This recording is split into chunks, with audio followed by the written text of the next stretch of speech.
All right, everybody, welcome back. Episode number 16 on the Roses and Rhetoric podcast. As always, I'm your host, Jimmy Hackett. Joining me, my charming co-host. Joseph Stanford.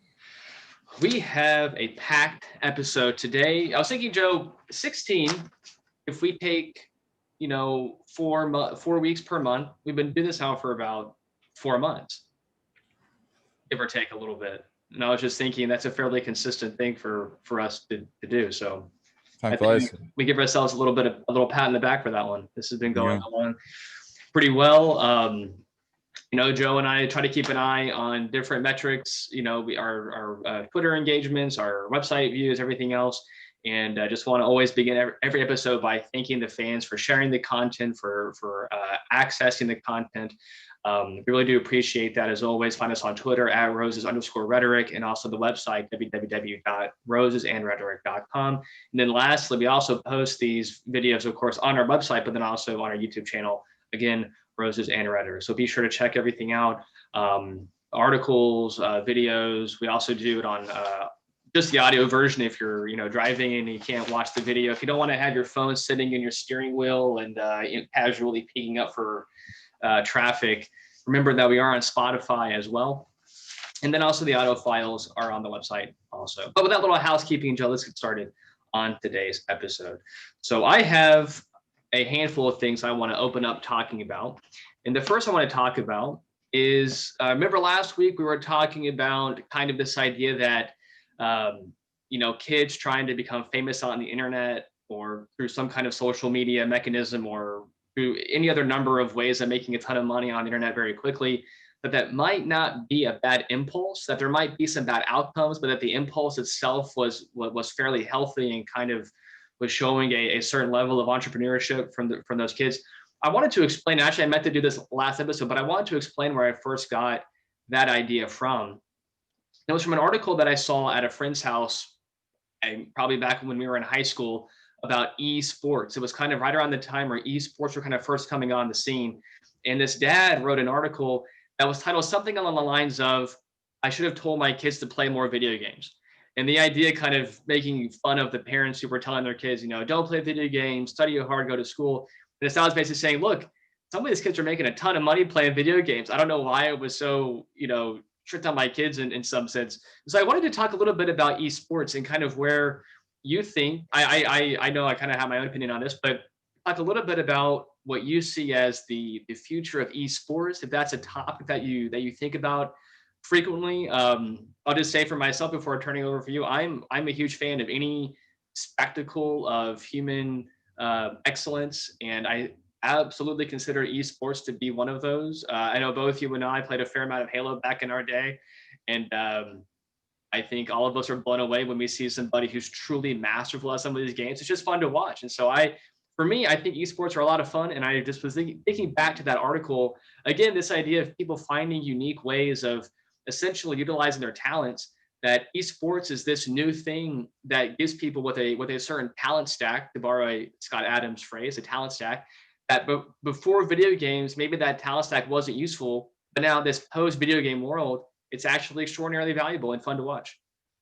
Yeah, I remember watching a documentary not too long ago, just documenting the growth of esports and how it's come to this giant industry now, where it's essentially in competition with the Super Bowl for the amount of viewership that people see it. So it's like a big deal out there.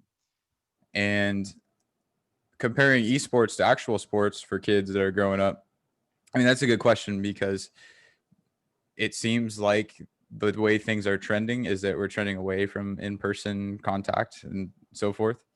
So with esports, it's it's all online. I guess you're still forming like relationships with people through your headset and talking to people and planning and whatnot.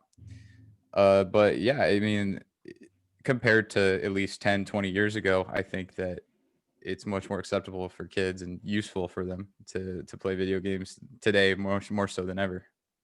And I think one of the nice things about, and you touched on this, about this idea of it being over the internet, is that this is one of maybe the first sports. I mean, I don't know that much about sports history, but I would imagine that it's one of the first sports to really have a very short time period between becoming a truly global phenomena that you can literally play sports with people all over the world. And as far as like when the first video game came onto the scene, when that became possible, it wasn't that long. I mean, the internet and internet gaming, I think, was around, at least not when games first came out, but it seems like there wasn't that much of a gap between that and online play. And so to me, what's interesting too is that you have an ability to form these extremely global communities with people and play with each other, and play these video games, and it's entertaining. I like watching some of it. I don't watch esports that much, but I mean, I certainly, one thing that I do watch more so than esports are people that do speed runs with video games. I find that to be pretty interesting, because you're watching somebody play Pokemon and you're thinking, okay, well, when I played Pokemon, it took me about 4 months to beat the whole game. I wonder how long it took them to beat the whole game. And like, oh, 30 seconds. And you're thinking, well, how is that even possible? And you watch them play like red version, and like they pick Charmander, and then the next thing they're like somehow hacking into the game and like not even playing anymore. Like, what the hell is this? And so I just like when people find ways of exploring things and kind of finding these esoteric worlds that exist in these video games. And these speedruns show basically, at least from my point of view, what they show is just this, how people create these worlds, and they have all of these unknown consequences, that when these programmers made these programmable worlds, they didn't realize they were creating ways for programmers or for these speedrunners, who are basically just like hackers, to like somehow navigate around and to find all these weird things of doing. And you're watching like, what the hell is this? I just, to me, that's really fun to watch. And again, one of those things where that talent stack for those people wouldn't have been very useful not too long ago. But now we're in this world of people making money off of Twitch and off of other online viewing and off of streaming. And essentially, by just having this unique combination of being entertaining and being technically savvy, all of a sudden they have access to these huge audiences, and they're making tons of money. And I would imagine doing something that they enjoy doing. And I find that to be an extremely positive development that the internet has brought us. Yeah, it's incredible. You got to wonder that how many of those people are making money compared to how many people are trying to. If I had to guess, it would probably be pretty comparable to like making it big in sports. Yeah, being I in would the think so. I would imagine it's a good situation of where like the top 1% makes all the money, and everybody else is just kind of like trying to make something. But nonetheless, I'm glad that even for the few people who are able to make money doing it, my hat goes off to them, and very good. I think it's really quite fun to watch, and I think it's another manifestation of the way in which modern technology has, I think, really given people on an individual level a way to utilize their talents that I don't think would have been possible not too long ago.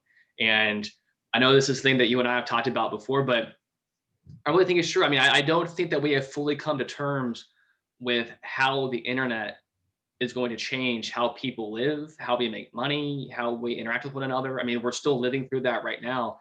But in some ways, it's like we haven't even scratched the surface really of what the internet gives people abilities to do. That if you have a skill or whatever thing that a million people are willing to pay you $1 for, the internet gives you a way to become a millionaire. I mean, that to me, that's mind-boggling.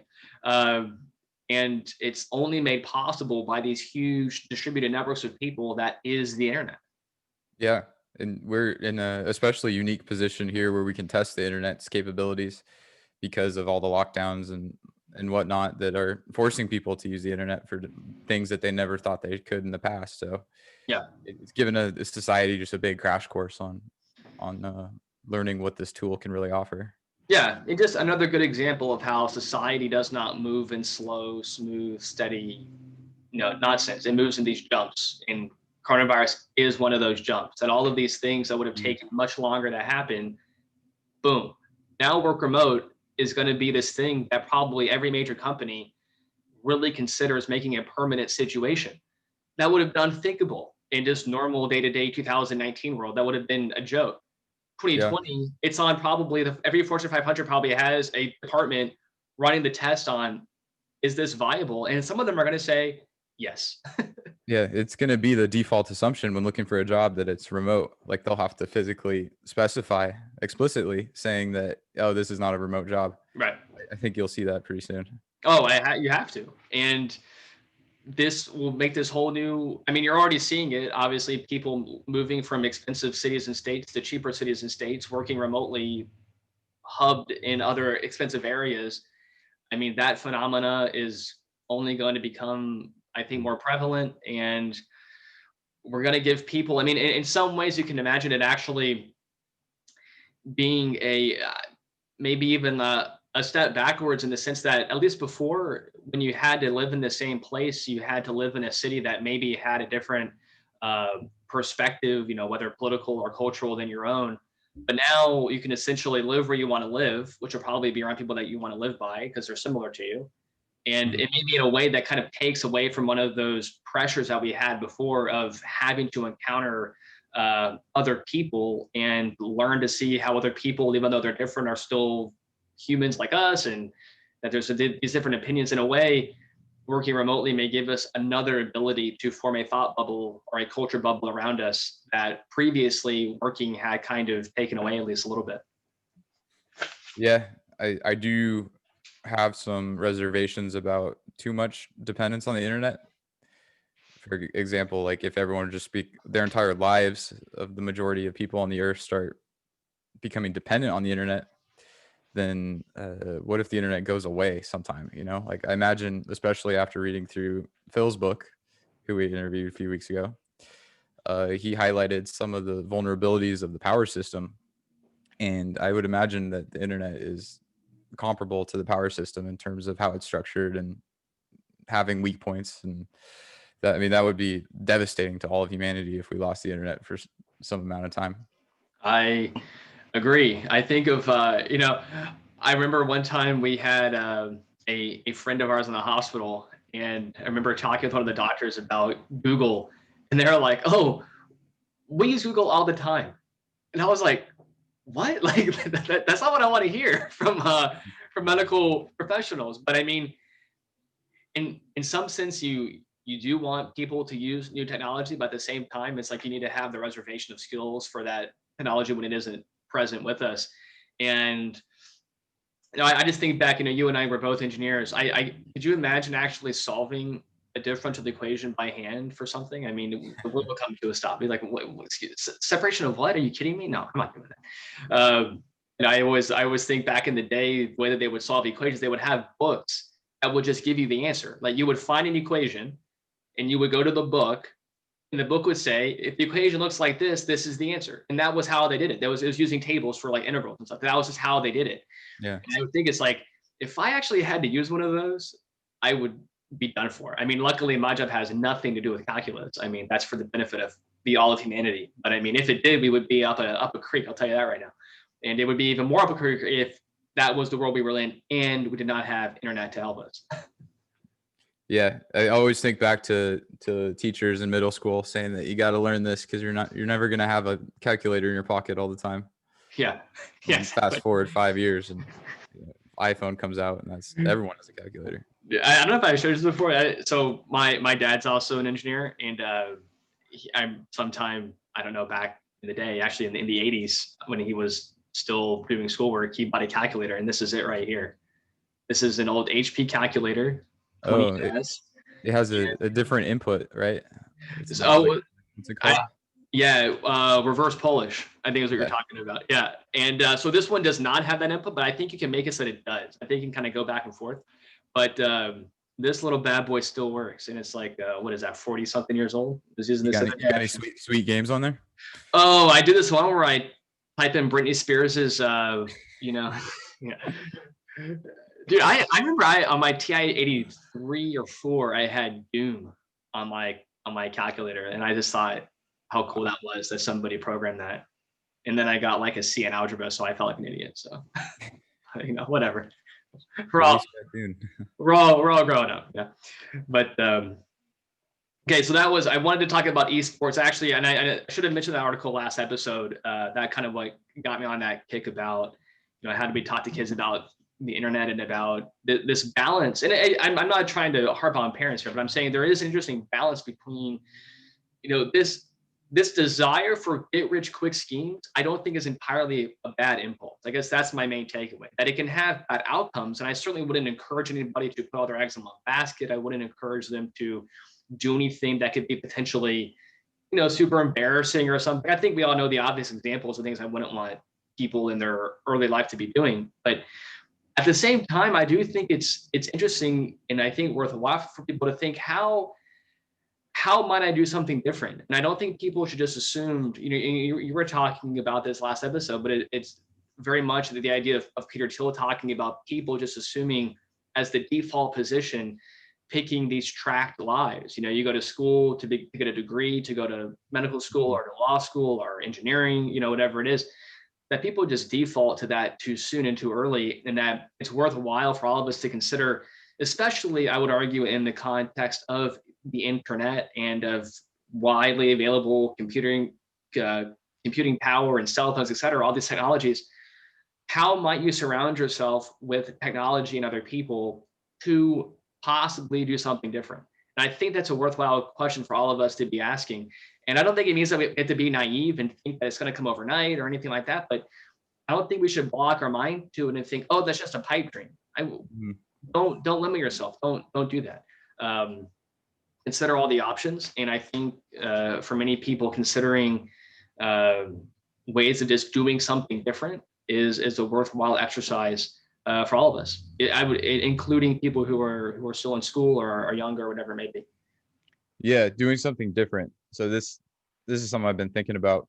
I've listening to people like Tim Ferriss or Scott Adams. They've been making claims like Scott Adams will say that only 1/3 of the population has a sense of humor, like actually thinks things are funny and like can engage in funny things.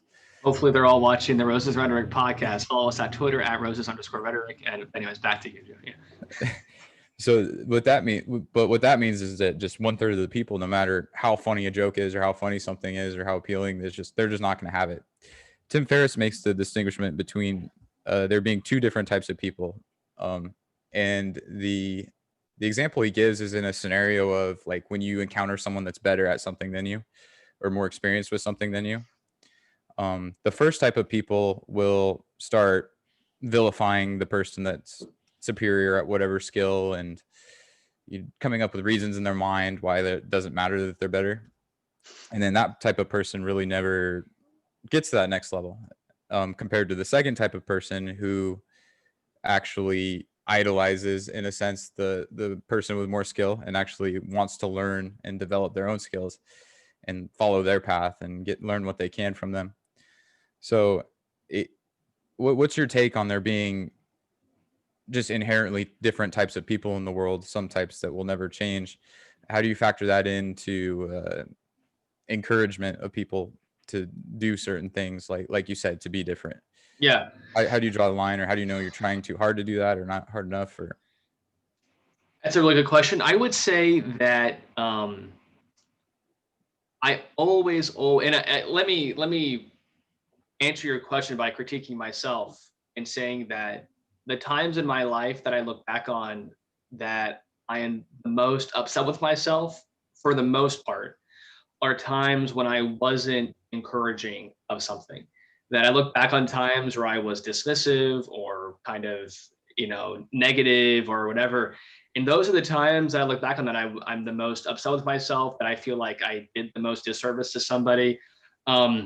I always want to find myself being this abundant source of inspiration. That's how I want to come across to people.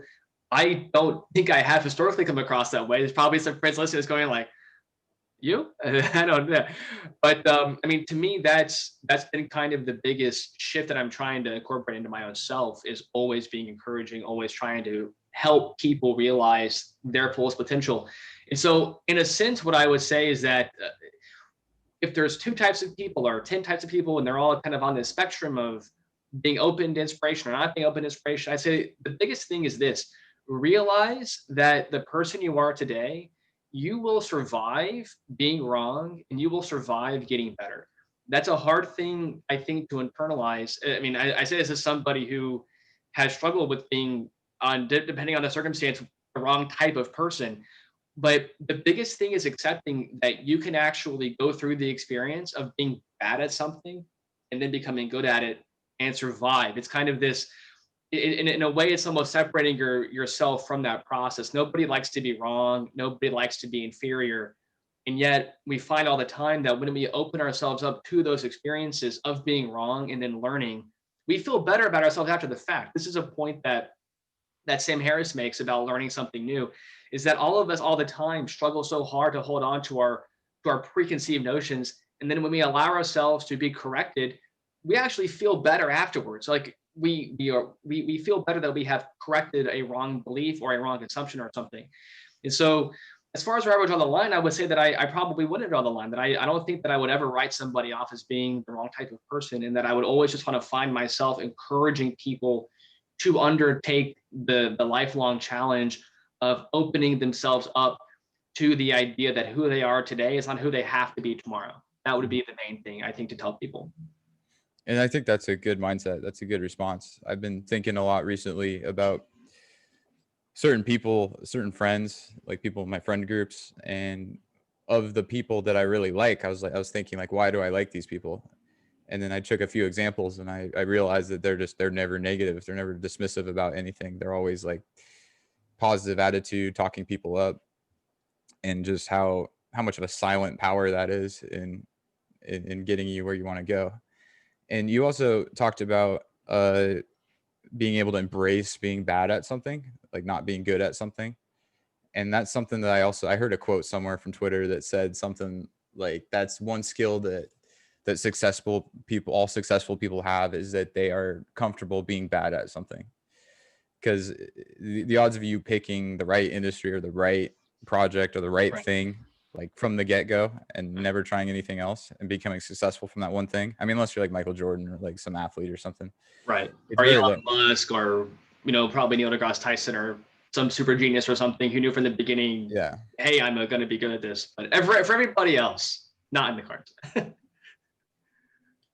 Yeah, for everybody else, it's more likely than not you're gonna have to try a few things before you strike gold.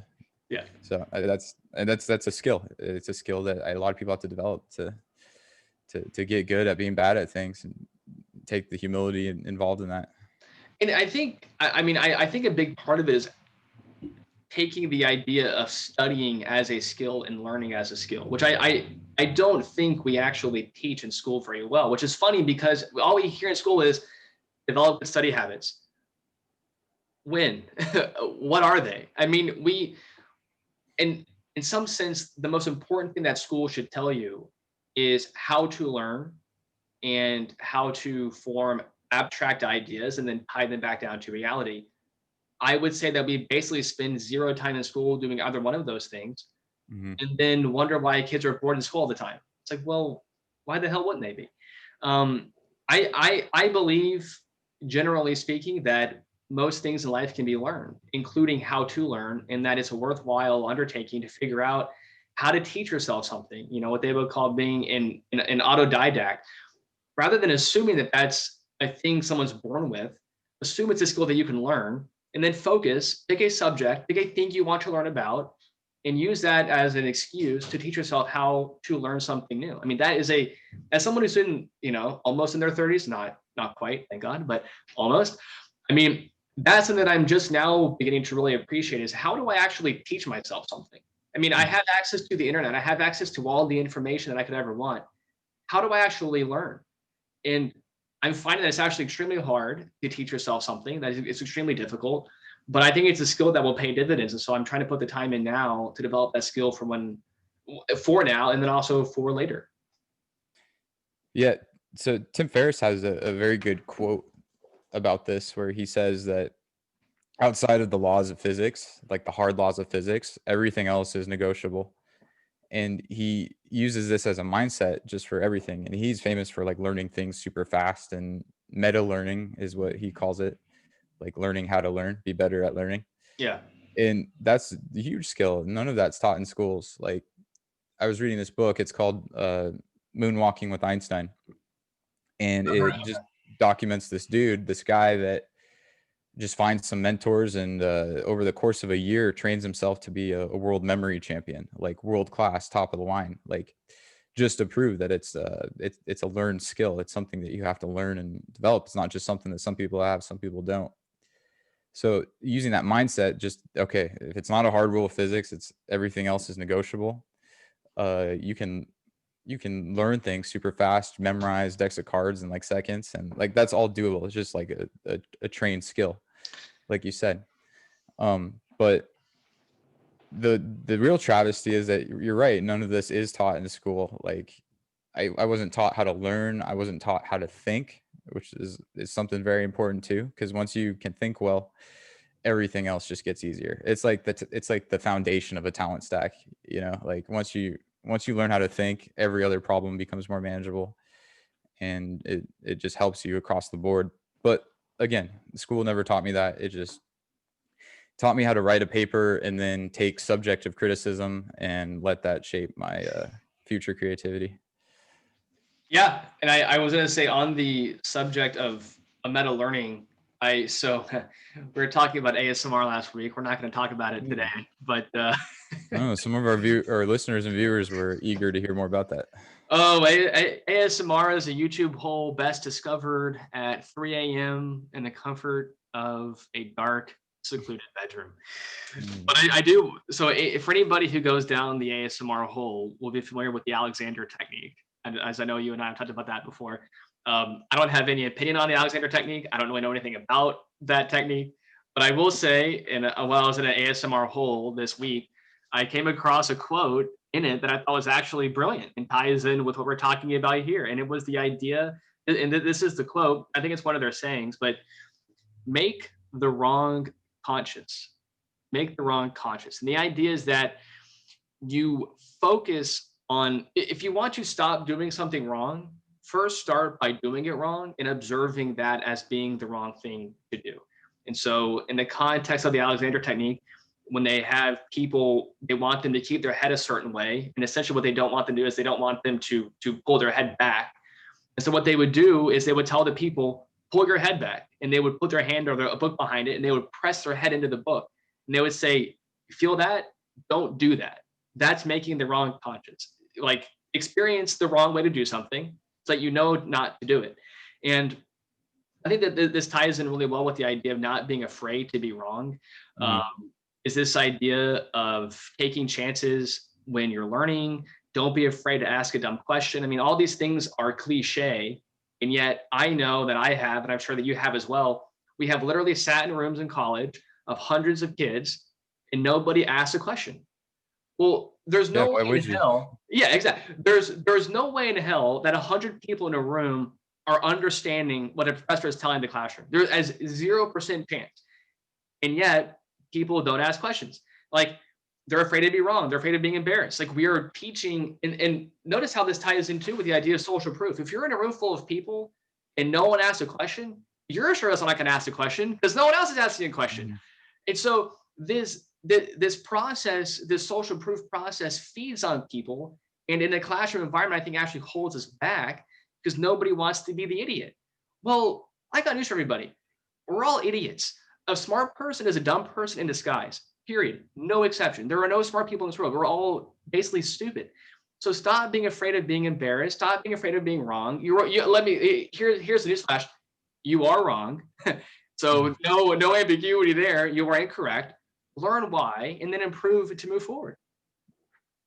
Yeah, that's 100% true, and that's a common fear amongst all students, I would argue. Like I never asked. I tried to keep a low profile in school, so that's part of why I never asked any questions. But overall, like, yeah, I've seen certain students just get berated for asking stupid questions. You know, I do know. it's like you think teachers would understand to like have some patience and like compassion with these Right, kids, yeah. but they're just like light them up. I've had one teacher that told me, he came into class one day, he was like, yeah, and this is like during syllabus week, and he was like, yeah, a lot of people say there's no dumb questions. And he's like, well, let me tell you right now, there are dumb questions out there, and don't ask them or something like that. Perfect, thank you. And it's like, okay, this is gonna be a great semester. Yeah, that my hope is that two things with lockdowns and the real struggle of learning online, that all of us appreciate the job and the presence of having a teacher in a classroom actually bring something very valuable to students. I hope that COVID has taught us that lesson for anybody who didn't know it before. Now it's, I think, indisputable. And the second part of that conversation is the counterpoint, which is how damaging a bad teacher can be. Like, the good teachers make a big difference, and the bad teachers also make a big difference. So hopefully we can focus a conversation around that and ask, questions like, what makes a good teacher? What makes a bad teacher? I have no idea. I do a podcast with my friend online. I don't know anything about teaching, but both of us know that teaching is important, and hopefully COVID has given us data or something with which to evaluate those questions about education. Because I actually think that education, I should say this, I'm in the school of people who think that the internet and computers, it really is poised to make radical changes in how we approach education, that we haven't done that yet, but that change to me seems almost inevitable. And I want to be ahead of that curve and not behind it. That's my wish. Yeah, I see the most promising change that I see moving forward with that is the fact that you no longer are held captive by your jurisdiction. You no longer have to go to the one street up your road. Like, I think people are going to start to realize that it's all online, so it's no different whether the instructors are 3,000 miles away or 3 miles away. And I think that's going to bring in a lot of competition and essentially help out the education system long term. Yeah, I certainly hope so. And I mean, I More definitely choices. like the idea of really asking how do you make online education good? And I think the first part of that question is to understand, kind of as humans, what are the things that we really need to be in person for? Let's get really good at those things in person. And then the second one is, what are the things that we can do online really well? And let's do that. And I think the model that I kind of have in my head is that I think people can be exposed to new ideas on the internet. I think of like these like really high quality, like Khan Academy, which is a godsend. I mean, that guy's brilliant. I don't know how he does all of it. He gets some big money from Elon Musk. I'm happy to hear that.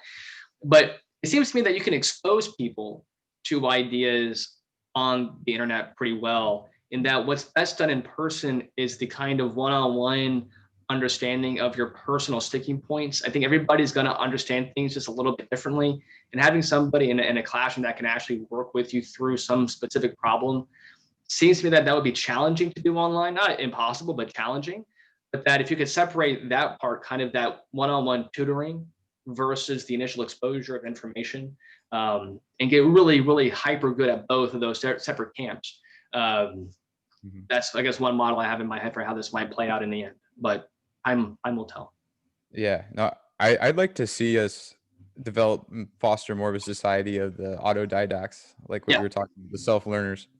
Like, I don't necessarily think it makes that much sense to force students to learn all these different subjects. Like, how many people out there never going to use the calculus they learned? Like, I mean, besides us, and we're engineers. Like, how many people out there are going to use some of this curriculum that's just shoved down their throats? Like, Right. I think we need to, in the future, be able to train people how to learn, make them good at learning, and then allow them to find their own trade, find their own path, and effectively develop new industries and decentralize this employment strategy that we use today. Like, there's just company, it's the status quo that you have to go to a company, you have to find a company, you have to work there with one of these 5 degrees. I think that whole system has a lot of opportunity to be overhauled and decentralized. Yeah, well, we have laws in place today that prohibit certain kinds of discrimination. Good. I would like to see one more law added to that, which would, and hypothetically, I haven't thought this all the way through, but hypothetically, what if it were illegal to ask somebody if they had a college degree? Just imagine for a second, like, that's the rule. You cannot ask if anybody has a college degree. And at least maybe that fights the stigma of not having to have a degree to apply for certain jobs. Because I can tell you, so many jobs have that as a requisite. And you're, for what purpose? Why? It makes no sense at all. So I would like, and to that extent, I applaud the people that are working towards that effort of trying to fight against that tide of, college becoming a requirement for people. I like the people that are pushing against that, because I don't see why that has to be the case. And I would hope that really, if anything, in the age of the internet where that information is available, that I would hope in some sense, this actually would be against my own economic interest, but I would hope that as time goes on, college degrees are actually less valuable, because it would show that we are seeing past a piece of paper which may or may not demonstrate a certain skill set versus actually having that skill set. So I would like to see companies move away from that. So hypothetically, I think, like, what if you couldn't even inquire about a college degree? If you just couldn't even ask about it? And maybe that would force an employer to look at each personal or each potential hire through a different lens, through some kind of other skill assessment given on the spot, through some kind of probationary period where they work for a certain amount of time before being hired. I don't know, however it would play out. But if you just got rid of the stigma of not having a college degree, then at least in my mind, I think that would help quite a bit, and at least push towards more of the autodidactic, always learning, continuously learning, which is what I want to have anyways. But maybe force that along a little bit by just trying to fight some of the pressures for having a degree to begin with. Yeah, it's like we as a society have developed this artificial barrier to entry into the corporate world called college, and we've made it there. Expensive. And now and that's the problem we're in. We're seeing this and we're like, okay, we created this garbage, and now it's not that good. So let's just keep pumping more money into it and making more student loans and really emphasizing that people should do this and comply with the system. When it's just hurting everyone. Like, no one's coming out on top. And it's just, our degrees every year get more and more devalued just based on the sheer number of people that are getting ushered into that path. Yeah, I think if you're a company, I think if a company really wants to hire people with a degree, then the question should be, well, then they should be paying for it. If that degree actually matters to that company's bottom line. Yeah, if it's relevant to your job there, to your occupation, then they should pay for it. So that's kind of how it used to be, right? Like before all this. I don't know. I mean, certainly some companies do give tuition reimbursement, and some companies to this day still do that. Yeah. I mean, I guess I was thinking more along the lines of like trades, like the journeyman path, where you're learning on the job how to do it. Yeah. I mean, I think that would have been a far better way for me to learn engineering. Actually, would it be some kind of a apprenticeship type training or something where you're actually learning, how to think like a doctor, engineer, lawyer, whatever it is.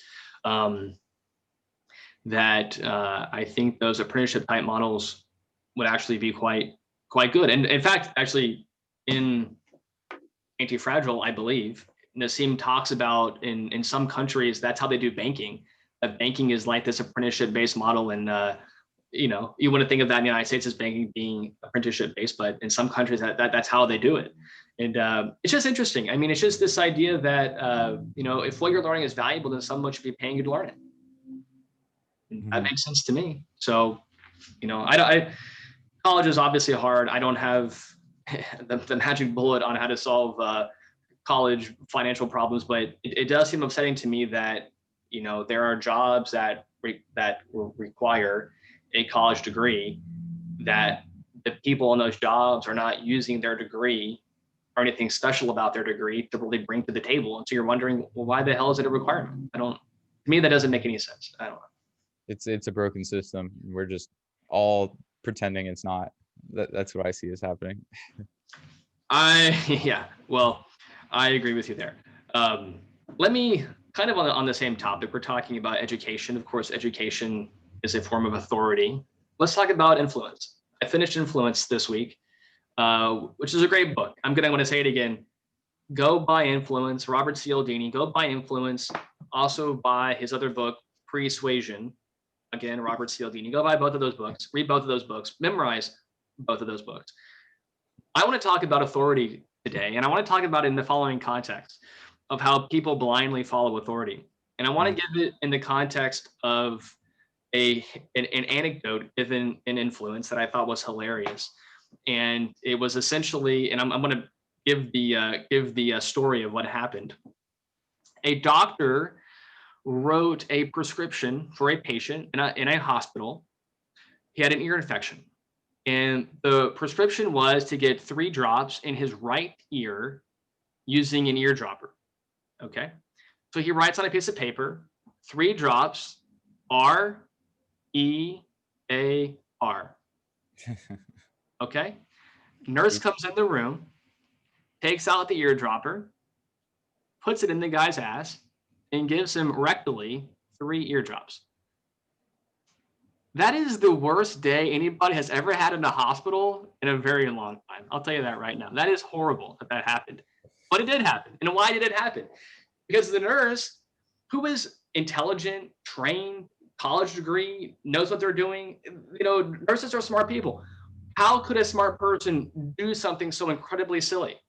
Blindly following authority. Well, what is authority? Authority is one of the ways in which our brains, in order to conserve energy, in order to make decisions quicker, we use shortcuts in thinking.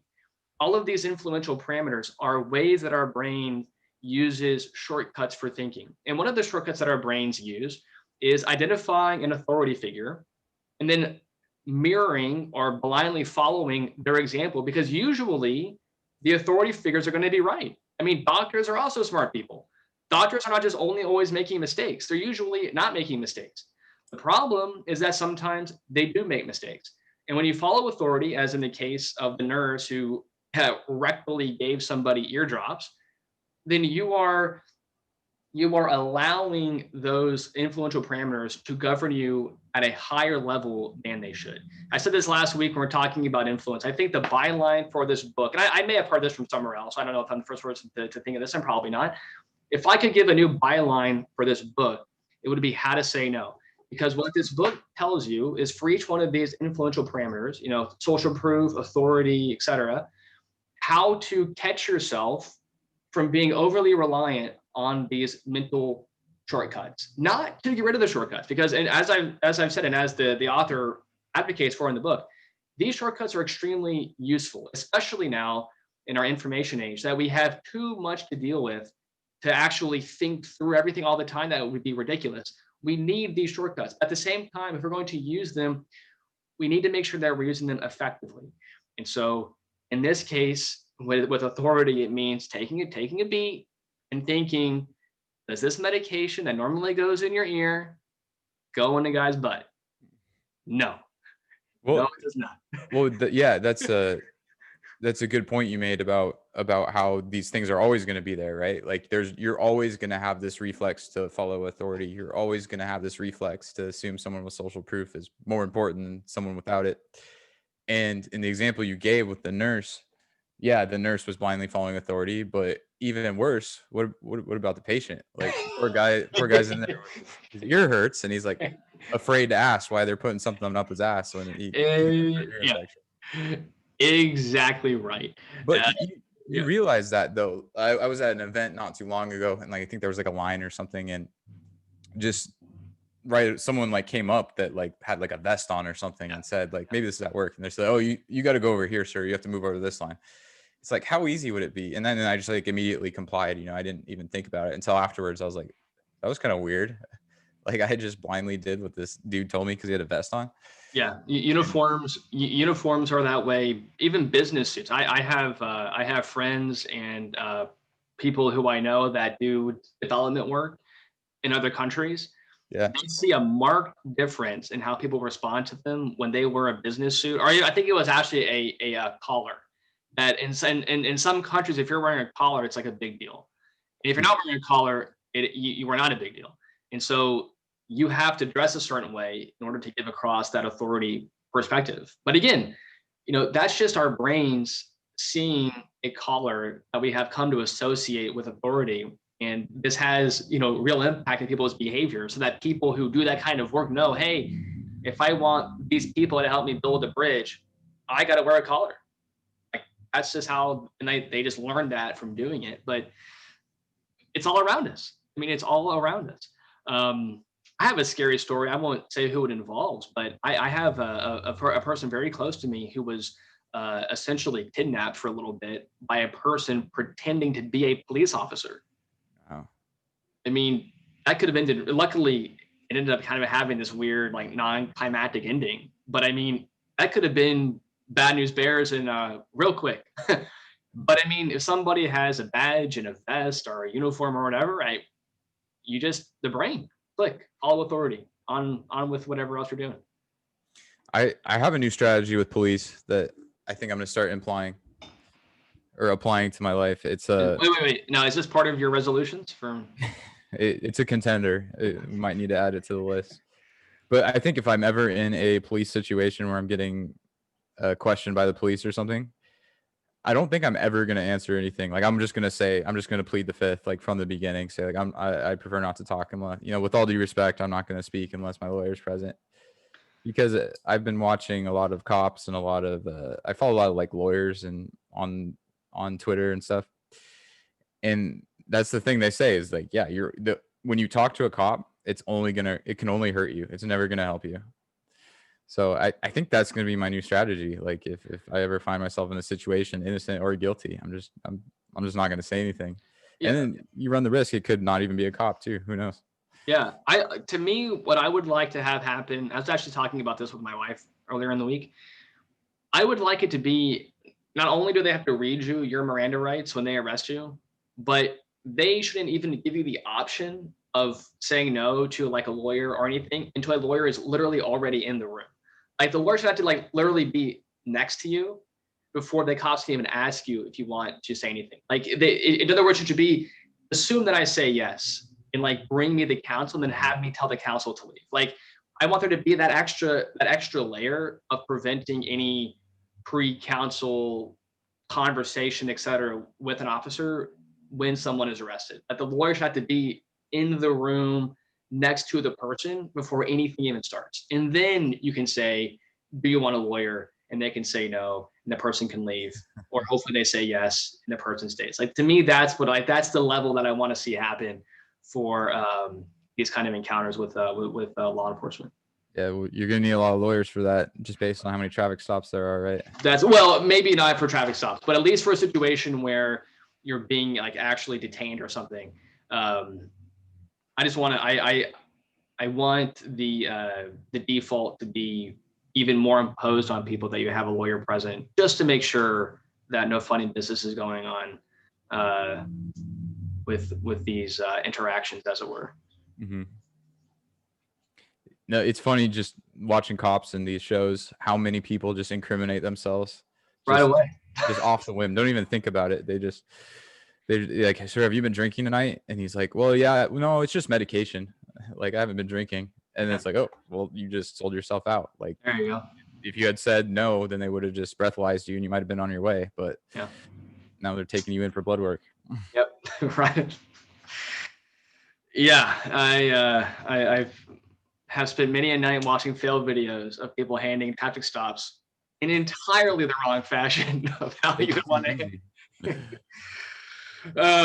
Very good. I want to, two more things I want to talk about. I want to get your take on something I thought that I had this week that actually I thought tied in really nicely with, I know one of maybe the first things that you said on this podcast was the idea that people, that maybe part of our downfall is that we think and use words, that there's just this inherent limitation in using words to express ideas. Mm-hmm. So I really thought about that this week. And I thought this is my, not a response, but maybe a corollary to that point that you made. It's just an idea, but basically, what if most conversation is not about exchanging information? Because most conversations don't really even exchange information. Most of what we say is wrong, misremembered, poorly stated, et cetera, et cetera. I think it's much more about building social cohesion with people, that we talk as an excuse to spend time next to somebody, that I, as a human being, am getting a benefit from just being close to you Yeah, and the language of the talking world. the language of the world, and that I'm talking to you as just kind of like an excuse. It's kind of awkward to just stand there and look at somebody for a long period of time. But that's kind of uncomfortable. But if I talk about the weather or about politics or about any other number of useless things that I'm probably getting all the details wrong on, I'm just kind of making it less awkward to build that social cohesion. And I was thinking the main reason I'm thinking this is that we should, when we're remembering conversations, when we find ourselves in conversations, there is a pressure to be right, especially when it comes to politics. There's a pressure to debate and to argue. And my response to that would be, given that probably whatever you're saying is wrong, is it really worth saying? Is it really worth debating or arguing? Given that you probably, and I am absolutely in this case, probably have no idea what we're talking about, especially with like complicated political things. I remember back in 2016 with like trade deals, everyone was like talking about trades. I'm like, who knows one goddamn thing about a trade deal? I mean, give me a break. Everybody has all these opinions about TPP and all this other bullshit. I'm like, what are we talking about? This is ridiculous. But I think it's an excuse to be by other people. And if we remember that, then we can have a conversation, we can have a disagreement, we can have a debate, realizing that probably the bigger part of that outcome is just this social thing that's happening behind the scenes, the dopamine, or the whatever the other chemical, the serotonin, whatever it is. It's just triggering those hormones, those chemicals. And the talking is just a kind of a way to, it's like the loading bar on a computer. That for human beings, that loading bar is just, incoherent babble about nothing. But yet it gets us through the day. And then, we end up being friends later on or something. Yeah, I see it more as like just an inherent expression of like the script of life. If you're assuming that we're coming from a nonstop series of particle collisions, and that's where we are now. It's just like, and it's just an expression of that, a physical expression of that. And I think that with respect to talking, well, I don't know. What else were you thinking about that? What other thoughts did you have? Well, I was thinking really this week about drop my glasses on, about persuasion. And I was thinking, like, what is the real benefit of persuasion? Is not just that it's communicating effectively. That's a big part of it. But another big part of it is that and this is a point that's made by Dale Carnegie as well, I think. But to actually be persuasive, you have to be able to empathize with the other person. Yeah. And you have to put yourself in their perspective. And I think it's impossible for someone to really do that without themselves becoming a little bit persuaded by that other person's point of view. So that when you're having a conversation with somebody, when you're being persuasive, you have two forces pushing the argument together. You have the speaker using persuasion on you to draw them closer to your side. But then in that person's head, the person doing the talking, you have the force of them putting themselves from your point of view, which will push them closer to you. So you have these two forces working at the exact same time, pushing people together if they're doing it properly. If they're not trying to be con man and use tactics, but if they're actually trying to be persuasive and to empathize with the other person, you'll have these two forces working together to bring people on an issue closer to some middle point or whatever it happens to be during the conversation. I think a big part of why a lot of these political debates go nowhere is because for many conversations in general, people they're not listening. When they're not listening when the other person's talking, they're just trying to think of what to say next, or they're putting some filter on whatever they're saying. So like if you're listening to someone from the opposite political party speaking to you, you're right away you're not like listening to what they're saying. You're just processing, okay, counterpoint, like let me load up. And then whenever they stop talking, you just go on transmit, and then they're doing the same exact thing back. So there's inherently going to be no resolution just because of that. Yeah, like there's a phrase, be an active listener, right? I think what you have is that people are actively not listening. Like they're actively making sure that they don't listen. It's like, I'm going to try really hard to not hear what you have to say right now. Like, I'm going to really focus on not understanding your point right now. Exactly. I actually really agree with that. I mean, for reasons that will become apparent more in my short story, I don't want to be over the top, but I really think that persuasion is one of these skills that a long-term human project really, really requires. But there are some problems where violence it's just not going to be able to solve the problem. And if you have two sides of a debate who disagree and you really, really, really can't use violence, you only have one other choice, and that's persuasion. That's communication or diplomacy. I mean, it's all the same thing. It's actively communicating effectively. And there are some problems that we have where that's all that we have going for us. We don't have any other choice. And so I would hope that people would take that as a challenge to think, okay, well, I'm going to learn these skills. I'm going to learn how to communicate effectively. Part of which will mean how to be an effective listener, how to change my mind. That is, which by the way, is another important skill. How to change your mind. Well, it's actually really easy. Think back when you were younger of all the dumb things you believed in and realize they were all wrong. And now you realize you've changed your mind. Congratulations. You'll be doing that 4 times a day for the rest of your life. So buckle up and enjoy the ride. Because like I said from the beginning, we're all basically idiots. That's kind of it. And if we're comfortable with that idea, then we're going to be okay. But if we're not, bad news bears. Bad news bears. Yeah. Well, before you go to your story or your piece, I do want to plug this book I've been reading. Jay Krishnamurti. It's this Indian dude that's very people have described him as like reaching enlightenment by just being so super rational and super logical about like every thought that he has. And he talks a lot about having these illusions of authority in your mind, or like labels, like, and just how terrible they are for trying to learn or trying to even communicate with the people at any meaningful level. Like if you associate yourself as being a Hindu, that's a big filter that obscures, different aspects of what you're looking at in life. And that extends to everything. Like I'm a American, I'm a this religion, I'm that religion, I follow this sports team, I do this, I'm this type of person. And just having those authorities of the mind and the labeling is what just like screws us all up. It creates like a ton of just conflict within us. And it makes us blind to seeing that conflict, because once you make the assumption of following some authority or following some label, it's easy to fall under the illusion of anything else. So that's his whole thing. Like you were talking about, is learning to reject that, identify the authorities and questioning, like, why is that there? Does that need to be there?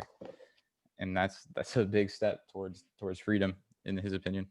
I couldn't agree more. And I think that it is going to only become easier to fake expertise and to fake authority moving forward. And as a result, we need to be really careful about who we identify as authority figures. First of all, we need more robust processes for actually identifying experts and authority figures, because we do need them. But it's very easy to fake being one, and it's very easy for someone who is an expert in one subject to pretend to be an expert in another subject. And that's also scary to me. And so these are, again, I mean, the layering of all these problems. And I think understanding how our brain thinks is such an important skill set to have. I mean, understanding how you perceive the world is a very important thing to spend a good amount of time thinking about. I would say for myself personally, I spent 0 time thinking about that until probably you introduced me to persuasion. And I mean, that is a life-changing discovery, basically, because before that framework, you are missing so many things about how we think that we cannot really afford to be ignorant of. Because if we're ignorant of them, they will be used to control us. They will be used, even if they don't want to be. You are subjected to influential pressures, whether you or the parties using them mean to be using them. It doesn't matter. It's irrelevant. They're being used anyway. They had the same effect on us, whether it is intentional or not. Mm-hmm. Yeah, I think that this book is kind of, now that you described it that way, it's talking about persuasion, but just in a different light. Yeah. And that makes sense why someone like Scott Adams, for example, is very, very educated in persuasion and hypnosis, and he's an expert in those fields. And a lot of that, I think, is his own exploration of avoiding these biases. And then you look at someone like Naval Ravikant, who's also equally as smart as Scott Adams and influential. Like, this is the dude that he if he ever wrote a book, it would be the #1 New York Times bestseller, hands down. In fact, someone just copied down a bunch of his tweets and got it to be a #1 book. So but he refuses to write one because I don't know, who knows why. But he looks to Eastern philosophy for a lot of the things that I think Scott Adams looks to persuasion for. And yeah, there's an interesting crossover there that's more nuanced than people give credit to it. Yeah, for sure. And I think a lot of it comes down to this idea of, if you can convince yourself of thinking of something beyond yourself, if that idea enters your mind, then you are much more likely to challenge what in my view, as kind of a materialist, would be literally the physical limitations of a brain, which would be what? Well, it's an energy using machine, so it has to save energy. It has to be, robust to possibly dangerous information. You can't just relearn something every single day. So it has to have some kind of memory involved with it. And there has to be some kind of shortcut procedure in place. And you have to default to staying alive rather than some other function. So when you realize that those processes were involved in the brain being created, then you would never assume it to be this perfectly rational computer. Why would that ever even be the case? But that was kind of the assumption of a lot of previous philosophers, this idea of the mind being this very esoteric thing. And I think it definitely is, but it isn't perfect. And if we're open to the limitations of having a material body, and I think at some level a material mind, then we allow ourselves to be more critical of that filter that we are experiencing the world through. And then through that challenge, come out of it actually being much more rational and much more effective at the project of humanity. Yeah, well, our minds, a lot of people believe that our minds weren't evolved to understand the objective reality of the world. They were just evolved to make us stay alive. Like you said, there's shortcuts that the brain has to take for efficiency purposes, for power consumption, et cetera, et cetera. So there's really no evidence that our brains are intended to even understand the objective world. Right. And that puts us at risk. Oh. Risk of manipulation, risk of anxiety, stress, all that good stuff. Yeah, I agree 100% with all of that. Absolutely. So you want to go over to your piece now? I do. I want to get to it now, and then hopefully we'll have a little bit of time for discussion afterwards. But now is a good time to switch over to my piece for this evening, which is called "The Unrelenting Birthright of Human Comprehension in the Nuclear Era." Oh boy. Okay. Okay. This is gonna be a good one. Well, fingers crossed. Choice connects the present to the future. Tragedy is living life as if it were an accident. Survival, our first step towards a permanent human empire. Proposal, stop suffocating the imagination of the youth in a charade optimism of a lousy future. We are drowning in a sea of spiritual empty calories. We created the pornographic universe where everything is exaggerated beyond recognition. We talk in tongues, nod along, satisfied that gibberish necessarily translates with perfect accuracy. We find ourselves dancing for daylight in a black and white photograph. Every human has a birthright to comprehend this universe. If ethics is a part of the universe, comprehending the universe will lead to comprehending this ethic. Knowledge truly is power. The most challenging enemies are scarcity and ignorance. Our challenge is to dominate the universe and to comprehend it. We have not comprehended the impact of distributed information of the internet. We are stuck in a world of learning in previously established orders. I suspect this will change. Computers in classrooms are only a distraction because kids have more fun on the internet than listening to a boring lesson. Why are we resisting this? Shouldn't the lesson be that school is too boring? The modern cruelty of education is that we force children to learn from standardized curriculums. This is an anachronism in the presence of the internet. We must move the instruction of children into the education of universals that children can then use to learn on their own. There must have been a terrifying feeling for the first person to comprehend the mind of God, to comprehend an ever watching eye who never forgets the past. They must have tried so hard to convince themselves that this wasn't possible. No such thing could exist. The optimists assured themselves that no just universe could allow such an evil as a permanent record of human history, of that mighty and pornographic struggle from the muddy swampland, that awful thrifty creature who huddled in darkness, fearful of the dark and the light, fearful of the noises and the silence of that outside world beyond the cave that seemed so large in comparison to the safety of the inner mind of the first humans. No such record should exist. No God would allow it. No God would allow themselves to exist. Justice cries for mercy. Justice cries for moving on. Justice cries for forgetting. Justice cries and falls on deafened ears, still ringing from the violence of the past from which they came, resting on the shoulder of Monday, waiting for the world to end. There is no information age or digital age or any other such age that supposedly came after the nuclear age. There is only the nuclear age and the hope that we someday will escape it. We are living on borrowed time. What makes the nuclear age so troubling is that humans are literally wired to be experiment machines. But here we have no option to experiment. To borrow a phrase from Nassim Taleb, one data point is too many. A troubling thought is a realization that the human species may, at some fundamental level, be incompatible with the strong nuclear force responsible for atomic weapons. We must learn the lessons of nuclear war from a perspective totally different from the way we have learned every other lesson. Alas, I have faith. Consider the following. Either we are living in the past of an immortal super race of human beings, or we are living before some event in the future where we are extinct. There is nothing in between. Our first step is a choice of a culture that affirms that life is worth living. The second step is a process of examining the world that we create to be compatible with that vision.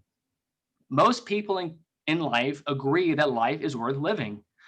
We can consider ourselves somewhere in the process of making that second step. And here, there is one key tool: persuasion. Persuasion is the only weapon at our disposal that can prevent nuclear war from annihilating the entirety of the human race. The thought process is simple. How do we resolve differences when the danger of violence is unacceptable? The only answer is diplomacy, which is a pretentious way of saying persuasion.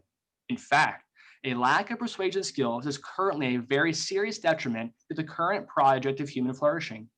Luckily, we have plenty of tools for developing persuasion, and listeners to this podcast are familiar with many of them. One important side effect of effective persuasion, as has been pointed out by some of its key practitioners, is that it forces the speaker to empathize with the audience.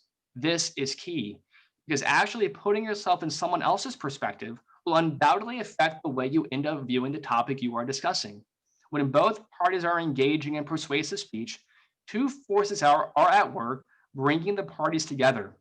The recipient under the influence of the persuasive techniques and the speaker from experiencing the world through the eyes of the other party. Between us and a limitless future is a set of skills needed for effective communication. Effective communication that leads to the eradication of evil, not through violence, but by humans simply being persuaded to create a world that ensures the agreed upon superiority of life to death. In the end, luck will not save us, because in the end, we will not need it to.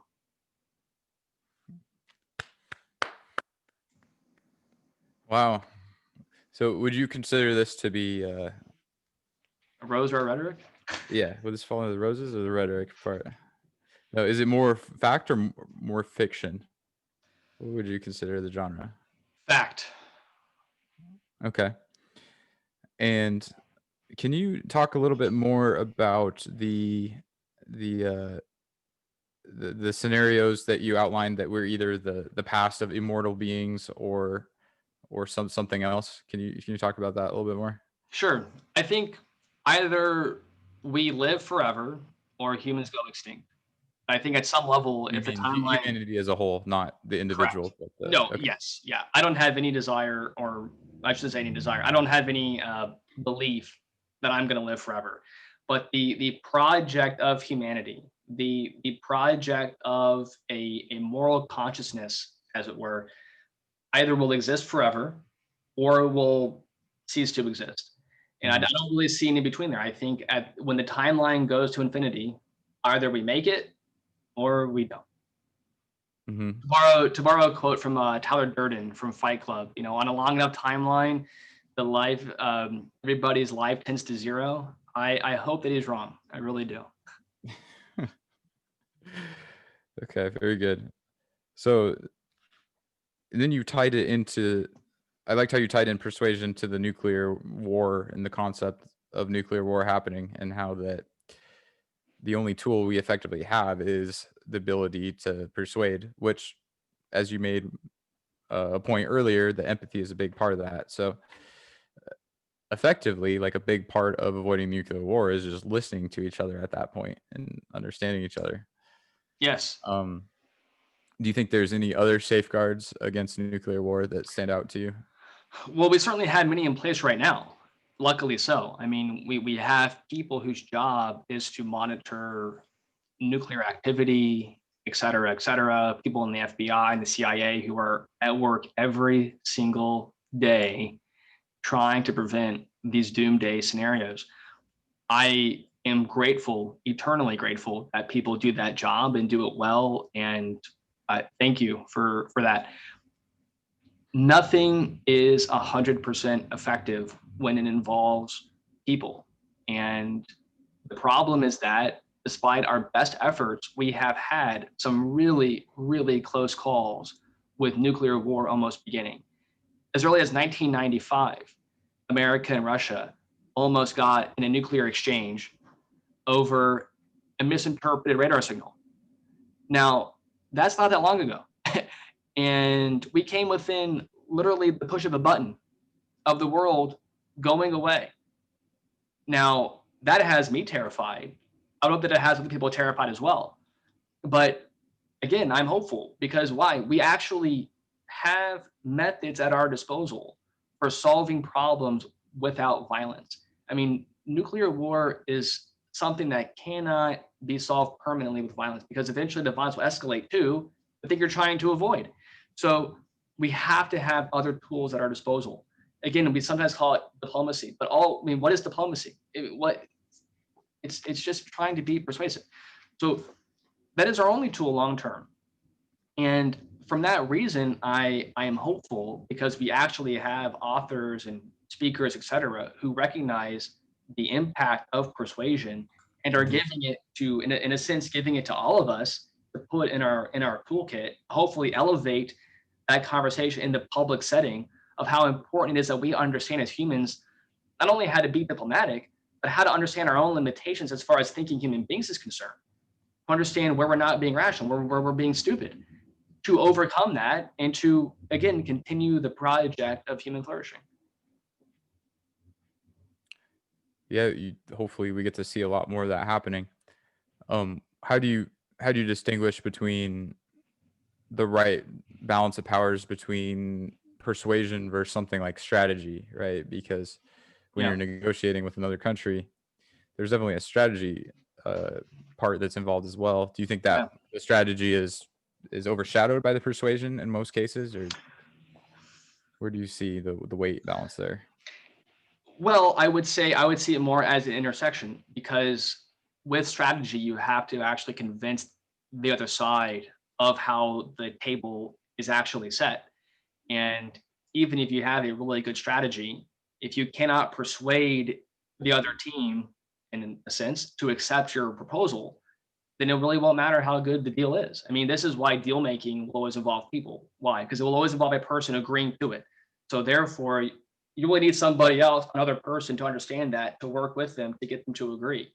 I mean, ultimately what we have is a situation where people, when it comes to nuclear war, we have to be in total agreement that it can't happen.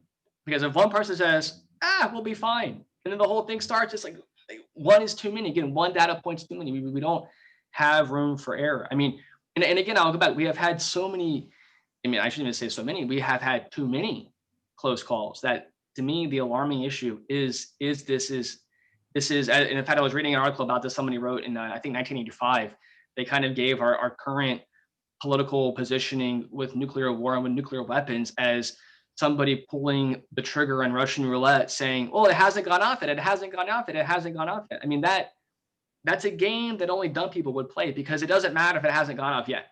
The past doesn't help you make a good decision in this circumstance about the future, because we don't have room for experimenting. And so in a sense, persuasion with strategy, it's so important because you have, the stakes are so high that we have to make sure that everybody is in agreement. And so certainly strategy, whether it's development or whatever it is, that's going to be a part of it. But because we live in a world where there are people behind all of these trigger buttons, persuasion, to me, still is the key piece. It really, and really in some sense you want it to be, because you wouldn't want a computer to control the nuclear weapons, because there might be a case where the program thinks it's a good idea where a person doesn't think it's a good idea. And that goes back to the example in 1995. I'll talk about that on a later episode. But essentially, if a person hadn't done what they weren't supposed to do in that situation, a war could have very easily broken out.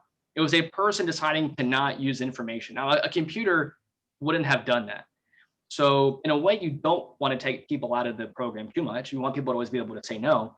But for that to be the case, we also need to have persuasion in the mix, because persuasion is a conversation that recognizes the psychological limitations of a human being.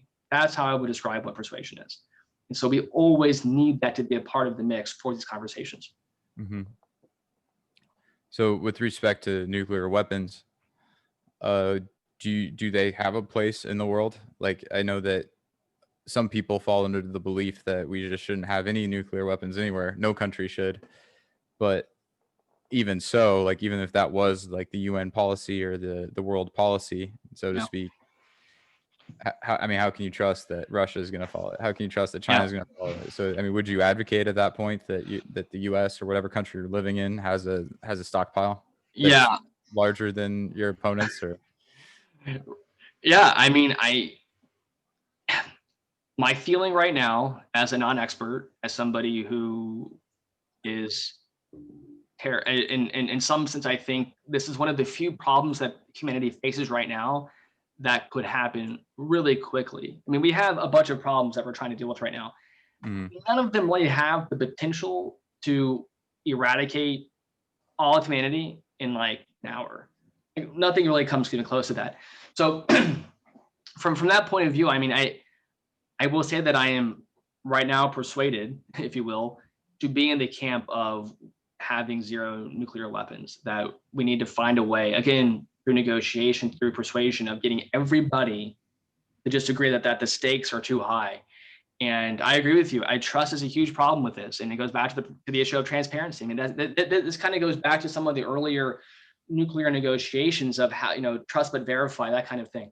All that's important. I would say that in the camp that I'm in right now, I don't want any nuclear weapons, because when they exist, the risk of them being used is greater than zero. And the side effects of them being used seem to really only be super, super bad for a lot of people, including people who have nothing at all to do with the conflict, with decision makings.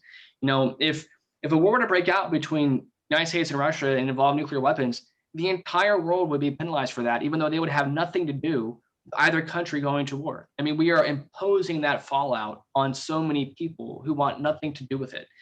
Yeah. And so that's kind of this libertarian point of view of trying to minimize coercion.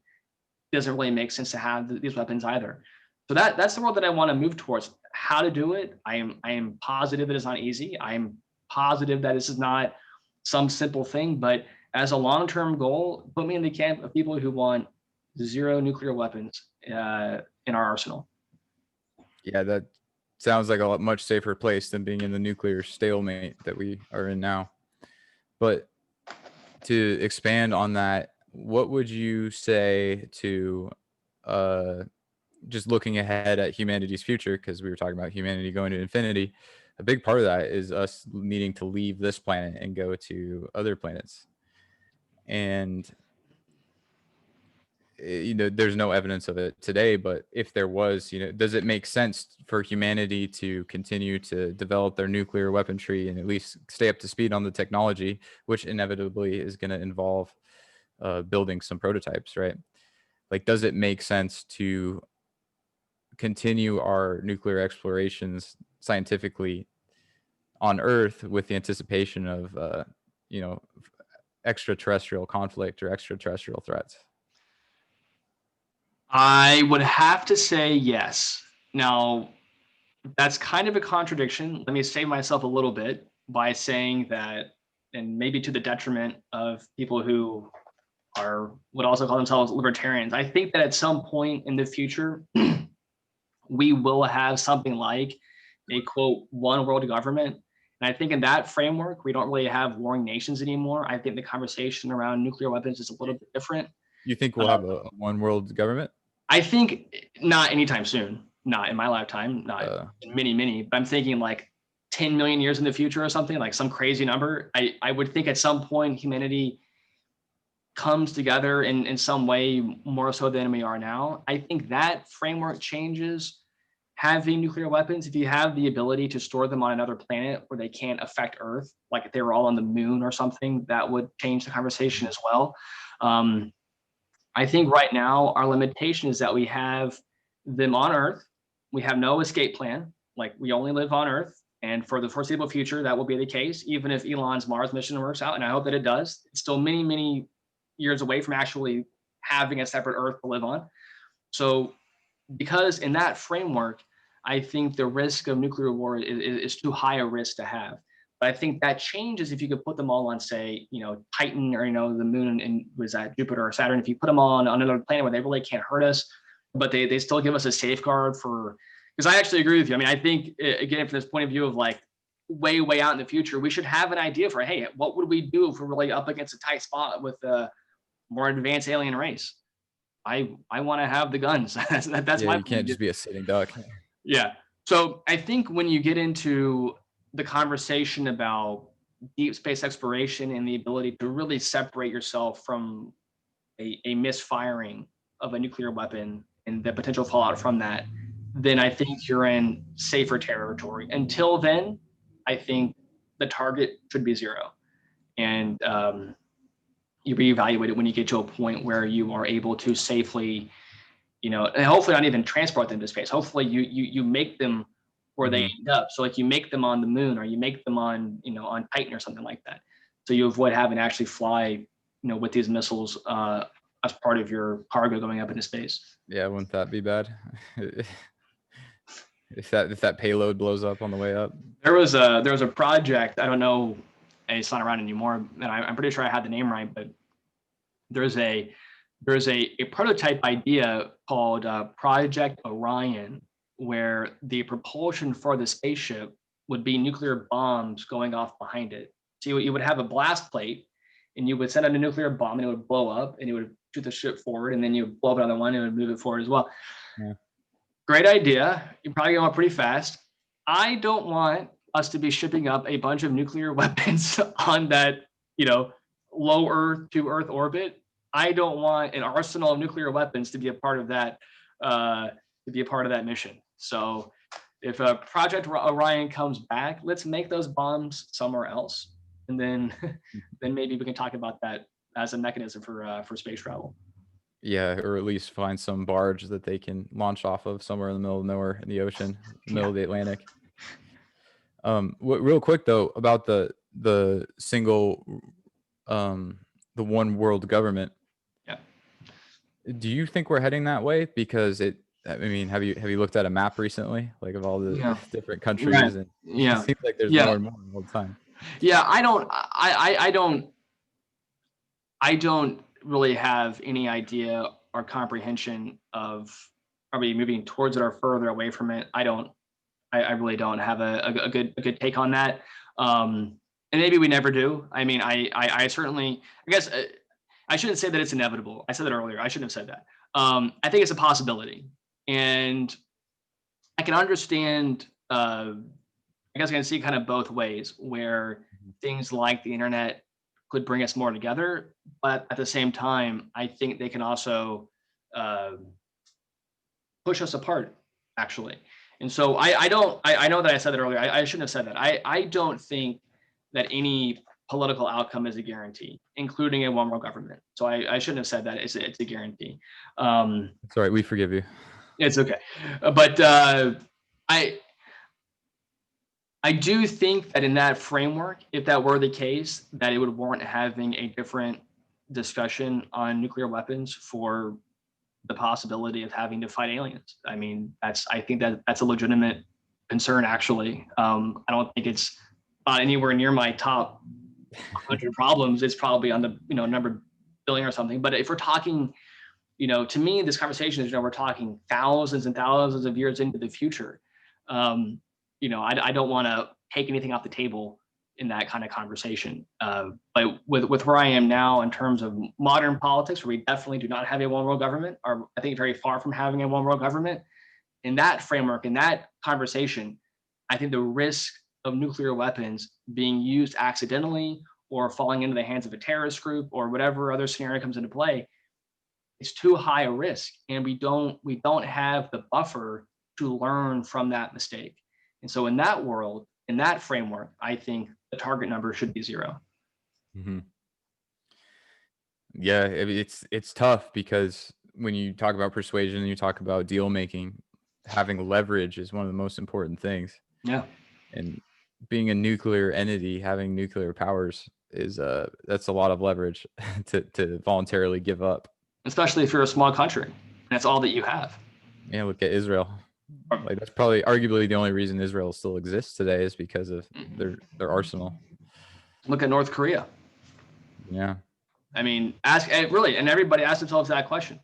How would America approach North Korea differently if North Korea didn't have a credible nuclear threat? I think they would have a regime change. How would they be right now? I don't argue that that's good for people in North Korea. I'm just saying, really, that's a conversation to have. I mean, people, to kind of give the other argument against me, Michael Schellenberger, who is a very much a pro-nuclear energy advocate, argues, and I think persuasively, doesn't change my mind, but I understand the points he's making, that nuclear weapons are actually weapons of peace, that they prevent war from occurring, and this kind of buying into the idea of mutually assured destruction, and the idea that, look, when you're a weaker nation, if you join the nuclear club, other people have to leave you alone because you can punch way above your weight class. As somebody in my spot arguing against nuclear weapons, I have to take that argument seriously. I mean, really, I do. I can't ignore it. I think it's a good point. And so when you make up Israel is another good example of that. But I think even North Korea is a good example of that too. I think, they, in a way, force us to the negotiating table by posing a nuclear threat. I mean, also just by posing a military threat to South Korea as well. I mean, there's obviously high stakes involved with this.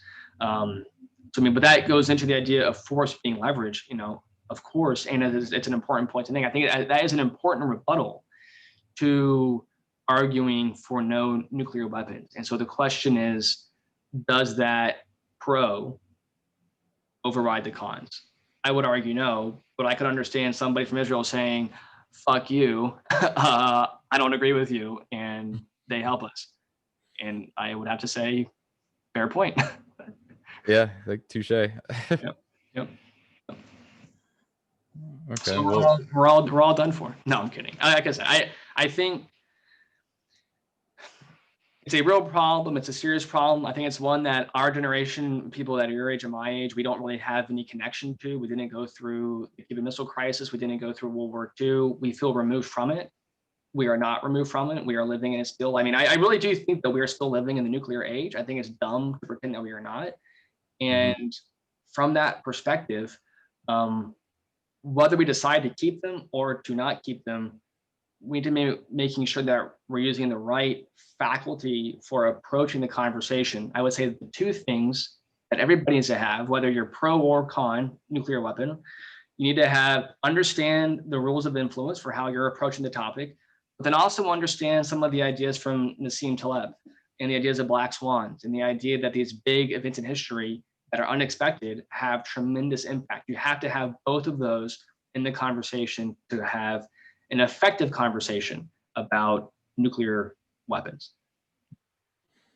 Yeah, and I know that we said that it's not a safe assumption to assume that the past 90 years of peaceful nuclear equipment, right, but that is somewhat reassuring that we've made it this far without. Yeah, I mean, it shows, to me, what that shows is that people don't want it.